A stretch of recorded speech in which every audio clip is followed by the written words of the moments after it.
The crystalline spires of New Singapore Station gleamed in the light of 3 setting suns, their prismatic surfaces casting rainbow shadows across the promenade's transparent dome. Dr. Elizabeth Morrison, Beth to her friends and colleagues, pressed her hand against the temperature-regulated glass, taking in the view she'd never quite gotten used to, even after 5 years on station. Beautiful evening, isn't it? The melodic tones of Carell's voice resonated through the air. The Valaxian's iridescent skin shifted through shades of blue and green, a sign of contentment that Beth had learned to read well during their partnership. Just thinking about how far we've come, Beth replied, her eyes fixed on the distant construction yards, where human and alien ships docked side by side. 20 years ago, we were still arguing about whether faster-than-light travel was possible. Now look at us. Carell's secondary arms rippled in what Beth recognized as their species' equivalent of a chuckle. And yet you humans never cease to surprise us. Come, the artifact won't study itself. They made their way through the station's winding corridors, past the bustling markets where dozens of species traded everything from exotic fruits to quantum computers. The research wing was quieter, its walls lined with holograms displaying current projects and their results. The laboratory door slid open with a soft hiss, revealing their latest object of study, a crystalline dodecahedron that seemed to absorb light rather than reflect it. Beth had discovered it 3 weeks ago during a routine survey of the abandoned ruins on Kepler 186. Neural interface online, the lab's AI announced as Beth settled into her station. Baseline readings established. Carell moved to their own console, their 4 arms dancing across multiple interfaces, beginning resonance scan at previous parameters. Ready when you are, Beth. She double-checked her neural dampeners, standard protocol when working with unknown artifacts, and nodded. Let's see what secrets you're hiding today, she murmured to the object. The first hour passed uneventfully. Beth monitored the neural feedback while Carell adjusted the scanning frequencies, both of them looking for any sign of response from the artifact. The lab's quiet hum was broken only by their occasional comments and the soft beeping of monitoring equipment. Wait, Beth sat forward, her eyes fixed on the latest reading. Carell, are you seeing this? There's a pattern in the quantum field fluctuations. It's almost like it's trying to communicate. The Valaxian's skin rippled with purple bands of interest, adjusting scan to match frequency. Fascinating. The pattern seems to be a high-pitched whine cut through the air. Beth's hands flew to her head as pain lanced through her neural interface. Something's wrong, she gasped. The dampener's errant. The artifact's surface suddenly blazed with dark light, an impossible contradiction that burned itself into Beth's mind. Her scream echoed through the lab as the neural interface overloaded, carrying something alien and terrible directly into her consciousness. Carell lunged for the emergency shutdown, their skin flashing warning reds and blacks, but even their quick reflexes weren't fast enough. Beth's body convulsed once, her eyes wide with an expression of pure terror that would haunt Carell for years to come. She was dead before her body hit the floor. Station security arrived within minutes, their report already half-written before they began their investigation. Accidental death due to neural interface malfunction, they concluded. Tragic, but not unprecedented when working with unknown artifacts. But Carell knew better. In those final moments, their empathic abilities had picked up something they'd never felt before, a terror so profound it defied description. And beneath that terror, something else. Recognition. In her final moments, Beth Morrison had understood something about the artifact, something that had killed her. As medical drones carried away her body, Carell downloaded a copy of the neural recordings. Their skin had settled into the deep gray of mourning, but beneath that grief stirred the first sparks of suspicion. Beth Morrison's death would be recorded as an accident, but Carell had lived too long, and seemed too much to believe in coincidences. Something had wanted Beth dead. And whatever it was, it had made one critical mistake. It had left a witness. Marcus Wong's office at the Massachusetts Institute of Neuroscience was exactly as Beth had described it. Organized chaos. Holographic displays cluttered every surface, showing fragments of a dozen different research projects. The morning sunlight streaming through the windows cast strange shadows through the floating data streams. The news of Beth's death had arrived 3 days ago. He hadn't slept since. Professor Wong. His assistant's voice came through the intercom. There's another transmission from New Singapore Station. Marcus straightened in his chair, his coffee forgotten. Put it through. Krill's holographic form materialized in the center of the office, their skin cycling through shades of gray that Marcus recognized as signs of distress. The official investigation is being closed, the Valaxian said without preamble. They're calling it an equipment malfunction. That's impossible. Marcus snapped, pulling up Beth's latest research logs. Beth triple-checked every safety protocol. She wrote half the safety protocols. His fingers flew across the haptic interface, sorting through data streams. What aren't they telling us? Someone is very eager to forget this happened. Corell's form flickered as they transmitted additional data, but they missed something. During final neural recording backup, I detected an anomaly. New displays sprang to life around Marcus, showing complex brainwave patterns.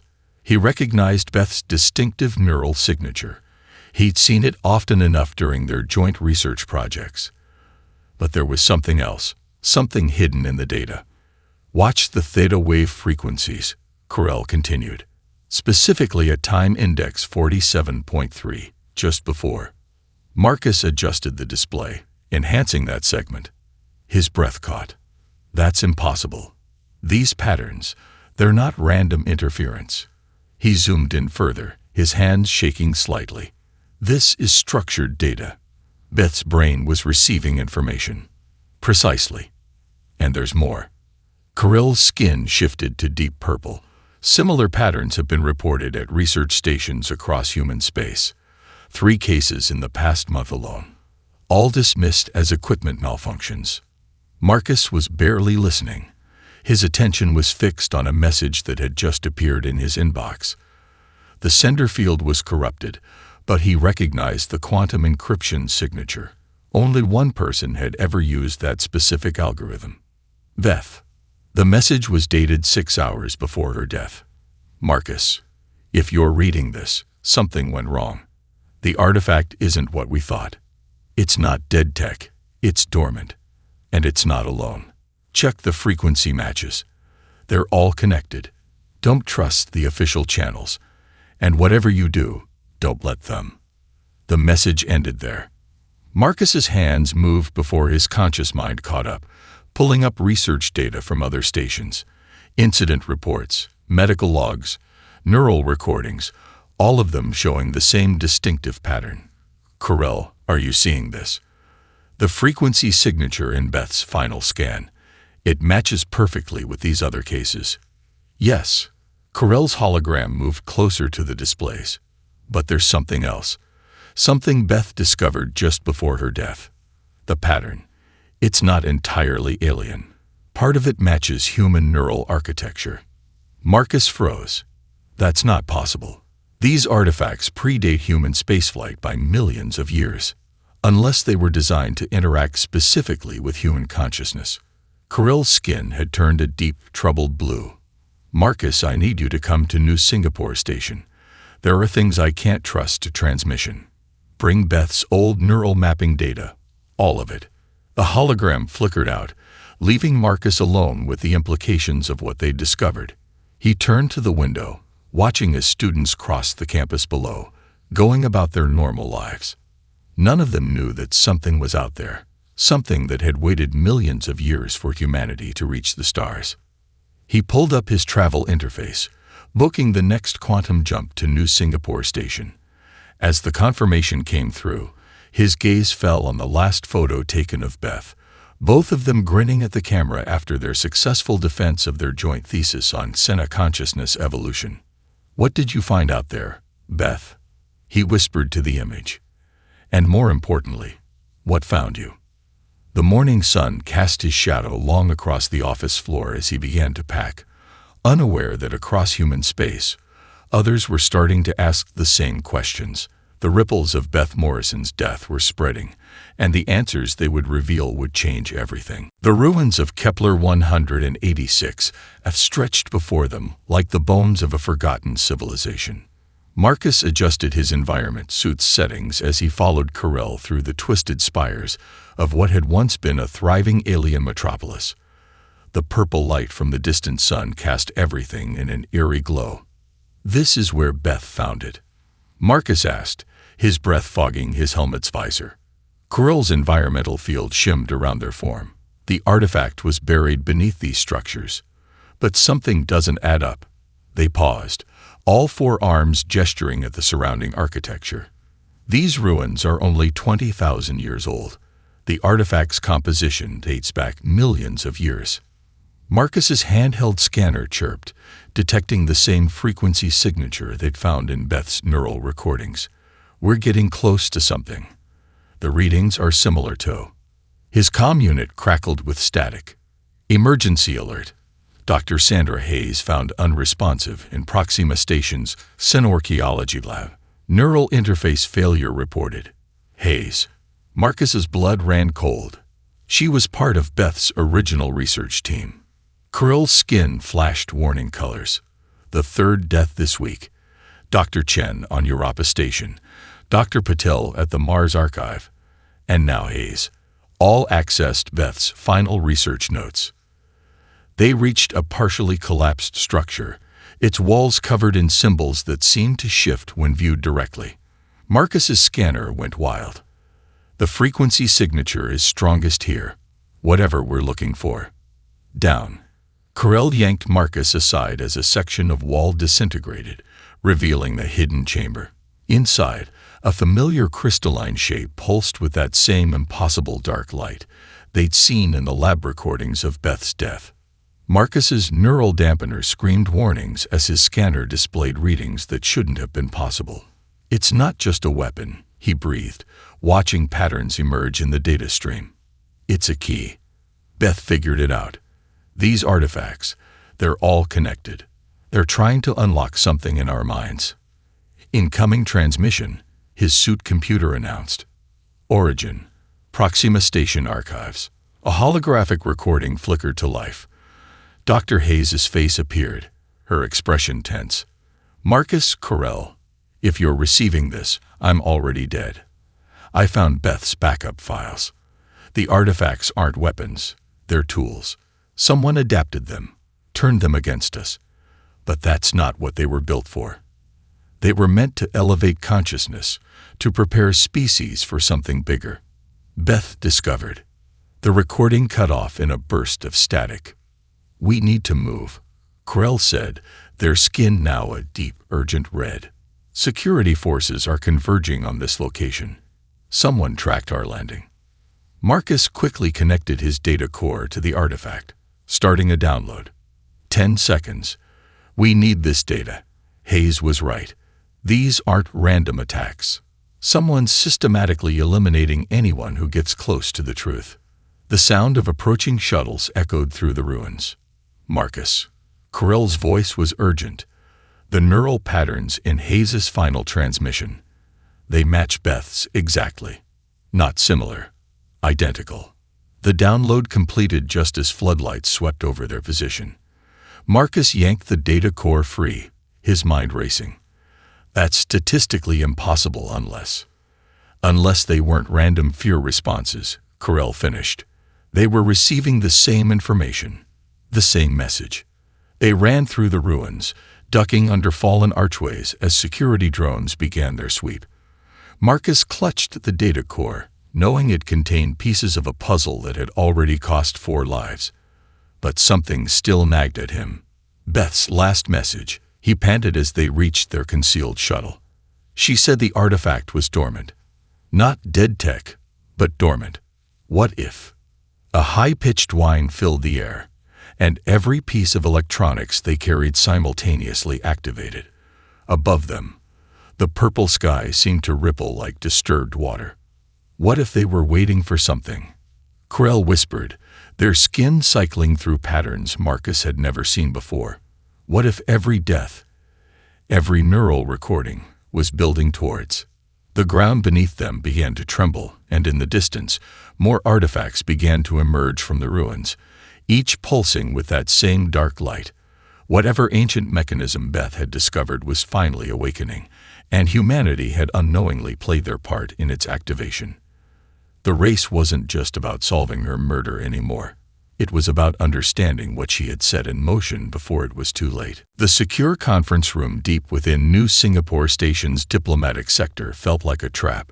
Marcus sat rigid in his chair, facing the 7 beings who called themselves the Preservers. Each representative was shrouded in a shimming field that obscured their true forms, but their voices carried the weight of millennia. You don't understand what you've stumbled into, Dr. Wong. The central figure spoke, its voice resonating at frequencies that made Marcus's teeth ache. Your species is too young, too volatile to comprehend the responsibilities of galactic stewardship. Krell stood beside Marcus, their skin cycling through warning patterns. You murdered Beth Morrison. You've been eliminating anyone who discovers your existence. Unfortunate necessities. Another figure leaned forward, its shroud rippling. Dr. Morrison's death was meant to be quick, painless, but something unexpected happened. Her neural patterns evolved during the process. Marcus's hands clenched under the table. The data core from Kepler 186 F felt heavy in his pocket. You've been watching us since we reached the stars, testing us. Those artifacts weren't weapons originally. You modified them. Correct. The central figure gestured, and a holographic display materialized, showing humanity's expansion across the galaxy. Your species achieved in 50 years what others took millennia to accomplish. You adapt too quickly, innovate too readily. You represent an uncontrolled variable. We traced the pattern, Marcus said, fighting to keep his voice steady. Every major human scientific breakthrough in the past decade. Someone died mysteriously just before the announcement. You've been culling our progress. The chamber filled with a sound like distant thunder, the Preserver's version of laughter. And yet you continue to advance. Dr. Morrison's death should have sealed the quantum consciousness research project. Instead, a new hologram appeared, Beth's neural recordings from her final moments. Marcus watched in horror as the familiar patterns played out, but now he could see what the Preservers had seen. In those last seconds, Beth's consciousness hadn't merely died. It had transformed. Your kind possesses an aberrant trait, a different Preserver spoke. When faced with extinction-level threats, your neural pathways don't shut down. They reconfigure, adapt. Every human we've eliminated has displayed this ability. But Morrison, she was the first to complete the transformation. Krell's skin had gone completely still, a sign of deep shock. The artifacts were designed to test species' readiness for heightened consciousness. You turned them into weapons, but against humans. They act as catalysts. Marcus finished, the terrible truth dawning. Every death, every neural recording, they're not evidence of murder. They're evidence of evolution. We're not dying when exposed to the artifacts. We're changing. The central Preserver rose, its shroud billowing, which is precisely why your species cannot be allowed to continue. The galaxy operates on stability, on careful management of progress. Your potential for uncontrolled advancement threatens the work of millions of years. You're scared of us, Marcus realized. Not because we're dangerous, but because we're proving your entire system wrong. Beth didn't die in that lab. She transcended your limitations, and now others are following. Warning klaxons suddenly blared through the station.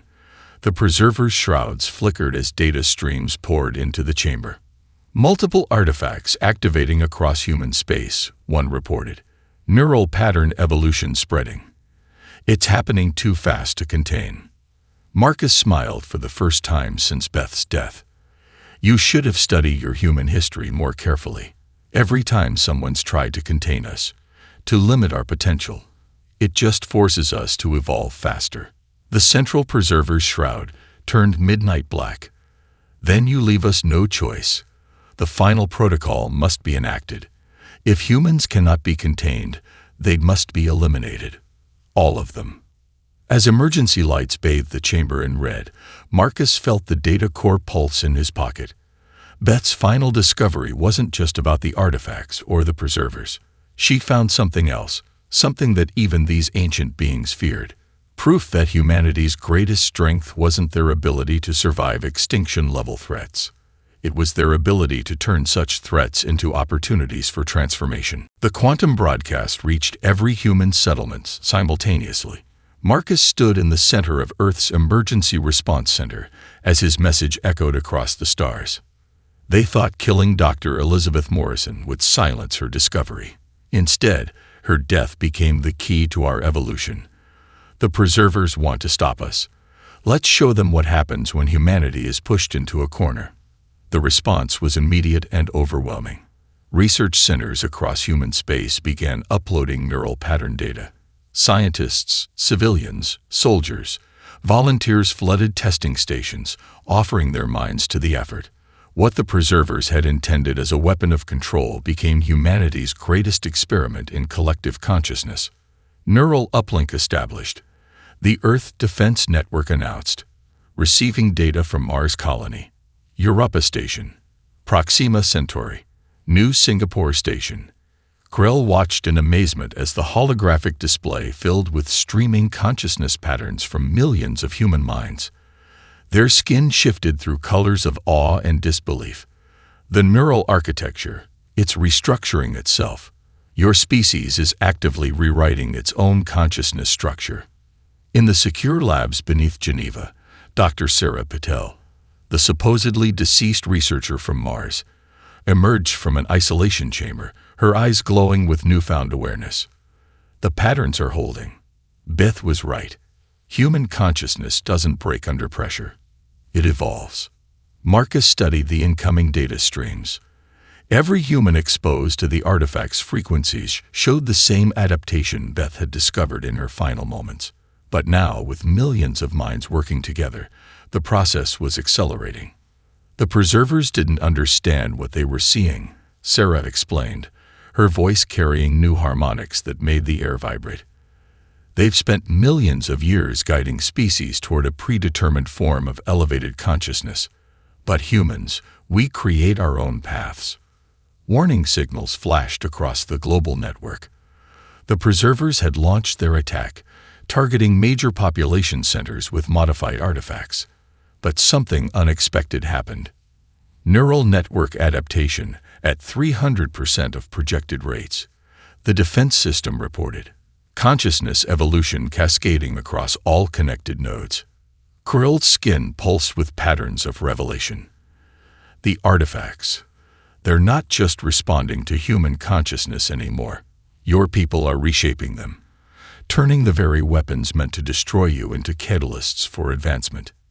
In orbit, the massive screens showed humanity's response spreading across space. Every artifact the preservers activated became a new node in an ever-growing network of evolved human consciousness. The very tools meant to enforce stagnation became bridges to something entirely new.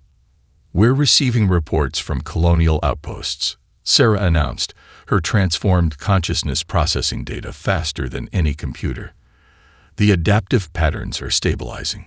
We're not just surviving the attacks, we're incorporating them into our evolution. Marcus watched as Beth's final neural pattern, recorded in her moment of transformation, replicated across millions of minds. But it wasn't copying itself. It was teaching others how to make the leap themselves, each in their own unique way. Your species continues to defy explanation, Corell observed, their skin showing completely new color patterns. The preservers sought to enforce uniformity across the galaxy. But humanity, you take uniformity and transform it into infinite variety. The displays showed the wave of consciousness evolution reaching the galaxy's edge. Humanity wasn't just surviving. They were thriving under pressure that should have destroyed them. Each attempt to suppress them only created new opportunities for growth. "We're receiving a transmission from the preservers," the network announced. Marcus stood straighter, knowing this moment would define humanity's future. "Put it through." The ancient beings' voices held something new. Uncertainty. "What have you done?" This level of uncontrolled evolution, it should be impossible. Sarah stepped forward, her evolved consciousness radiating power that even the preservers could sense. "You tried to hold back the tide with a wall of sand. Humanity doesn't break, doesn't bow, doesn't submit. We transform. We adapt. We become what we need to be." As if in response, another wave of neural evolution cascaded across human space. Beth Morrison's death hadn't been the end of something. It had been the beginning of humanity's greatest transformation. And the galaxy would never be the same. The Grand Chamber of the Galactic Council had never hosted anything like this before. Representatives from 300 species filled the ancient hall, their attention fixed on a holographic display showing humanity's neural evolution in real time. Marcus stood at the center, with Corell and Sarah flanking him. "The preservers told you we were a threat," Marcus addressed the assembled beings. "They were right, but not in the way they claimed. We threaten only one thing: the notion that evolution must be controlled, measured, and restricted." The Deltarian ambassador, a crystalline being of pure energy, floated forward. "We've observed the changes in human neural patterns. Your species has achieved in days what the preservers planned to take millennia to accomplish.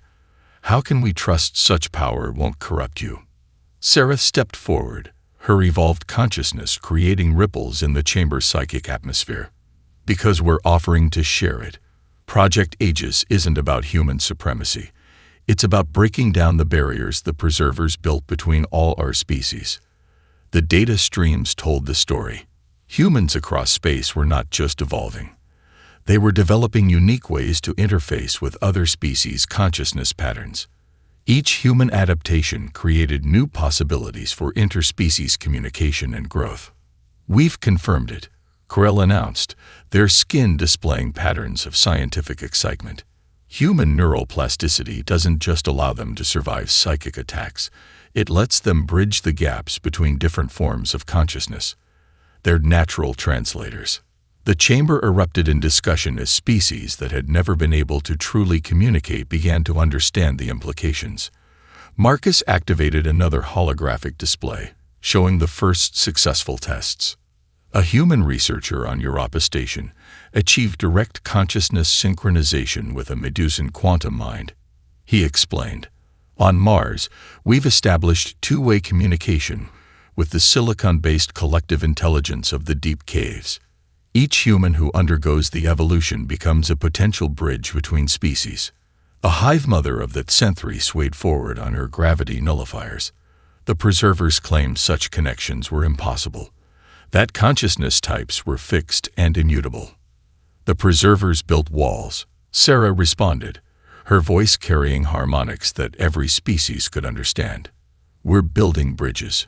Project Aegis isn't about creating a single unified form of consciousness. It's about celebrating and connecting our differences." Screens around the chamber showed new data pouring in from across the galaxy. Species that had been locked in isolation by their unique forms of consciousness were suddenly finding ways to connect through human intermediaries. Each success sparked more volunteers, more breakthroughs.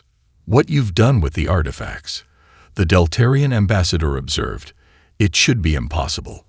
They were designed to enforce conformity." Marcus smiled. "That's the thing about humans. Tell us something's impossible, and we take it as a challenge." The artifacts were keys meant to open a single door. "We've turned them into universal lockpicks." Corell's skin rippled with new colors as they received updated data. The first joint consciousness interface trials have exceeded all projections. Human adaptability combined with Voltaxian empathy, Deltarian energy manipulation, Century hive processing. We're achieving synergies the preservers never imagined possible. The chamber's mood had shifted from suspicion to excitement. Species that had been enemies for millennia were suddenly seeing possibilities for understanding. The barriers weren't just falling. They were being transformed into foundations for something new. "We know the Preservers are preparing a counterattack," Marcus acknowledged. "They've spent millions of years maintaining their system of control. They won't let it go easily. That's why we're here, not to ask for protection, but to offer partnership." Sarah's evolved consciousness reached out, creating a demonstration that every being in the chamber could perceive. This is what Beth Morrison discovered before they killed her. The potential not just for human evolution, but for something greater. A galaxy where every form of consciousness can grow, adapt, and connect while maintaining its unique identity. The chamber fell silent as the implications sank in. Then, one by one, representatives began stepping forward to pledge their support. The Preservers had spent millennia building a galaxy of walls and restrictions. Humanity hadn't just found a way to break those walls, they'd found a way to turn them into bridges. The Great Alliance was forming, and with it, the true potential of consciousness evolution was finally being unlocked. The Preservers struck at dawn, Earth time. Their weapons, countless artifacts activated simultaneously across human space, lit up the neural networks like supernovas. But humanity was ready.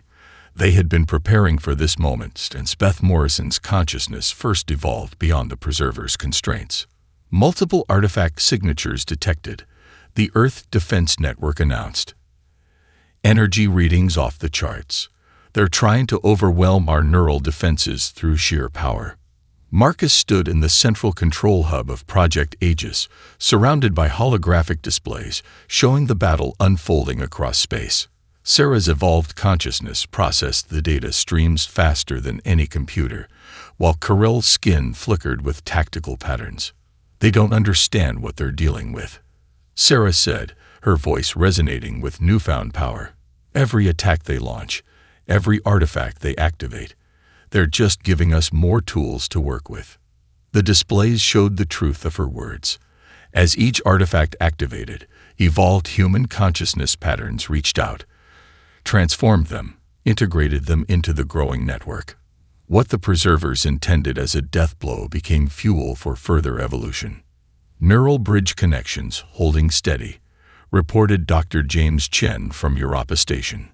His consciousness, linked simultaneously with quantum minds of 3 different species, spread the defensive patterns across space. "The Medusan Collective is reinforcing our psychic barriers. The Xenthri hives are processing attack patterns faster than the Preservers can generate them." Marcus watched as humanity's greatest strength played out on a galactic scale. They weren't just fighting back. They were adapting, evolving, transforming the very nature of the battle with each passing moment. "They're launching their primary weapon," Carell announced, their skin pulsing with warning colors. "The consciousness suppression wave. It's what they used to kill Beth." The wave rolled out across space, a tsunami of psychic energy meant to shatter consciousness itself. But instead of breaking against human neural defenses, something extraordinary happened. "Pattern recognition confirmed," Sarah announced, her evolved consciousness blazing. "It's the same frequency that triggered Beth's transformation. They just gave us the key to mass evolution." Marcus smiled. "Then let's use it. Initiate Protocol Morrison." Across human space, millions of connected minds executed the protocol Beth had discovered in her final moments. As the Preservers' wave hit, each human consciousness didn't just resist. It absorbed, adapted, and reflected the energy in a new form. "By the void," Carell breathed, their skin showing colors they'd never displayed before. "You're not just surviving their attack. You're using it to trigger a cascading consciousness evolution across the entire network." The displays showed the wave of transformation spreading. Human minds linked with alien allies became conduits for something entirely new. A form of consciousness evolution that maintained individual identity while creating unprecedented connections between species. "The Preservers are trying to shut down their artifacts," one of the technicians reported. "They're attempting to cut off the energy flow." "Too late," Sarah said, her consciousness extending through the network. We're not running on their power anymore. We've evolved beyond their technology. Their own weapon just kick-started the next phase of galactic consciousness evolution. The Preservers' desperate final attack had become the catalyst for their own obsolescence. The very systems they'd created to maintain control were being transformed into something they couldn't comprehend. Open channels of consciousness that crossed every barrier they'd established. "We're receiving a transmission," Krell announced. "The Preservers are." "Surrendering?" Marcus asked. "No." Krell's skin shifted to a pattern of amazement. "They're evolving. Our transformation, it's affecting them too. Their rigid consciousness patterns are finally adapting to something new." The displays showed the wave of evolution reaching the galaxy's edge. Humanity hadn't just survived the Preservers' attack. They transformed it into the greatest leap forward in consciousness evolution the galaxy had ever seen.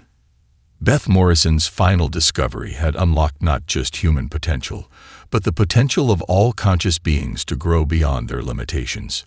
"Send a message to all allied species," Marcus commanded. "The age of controlled evolution is over. Welcome to the era of infinite possibility." As the transformed consciousness wave washed across space, even the Preservers began to understand what Beth had discovered. True evolution couldn't be controlled or contained. It could only be embraced, and humanity had just shown the galaxy how to do exactly that. 5 years after the consciousness revolution, Marcus stood in the grand atrium of the Elizabeth Morrison Institute for Evolutionary Studies on New Singapore Station.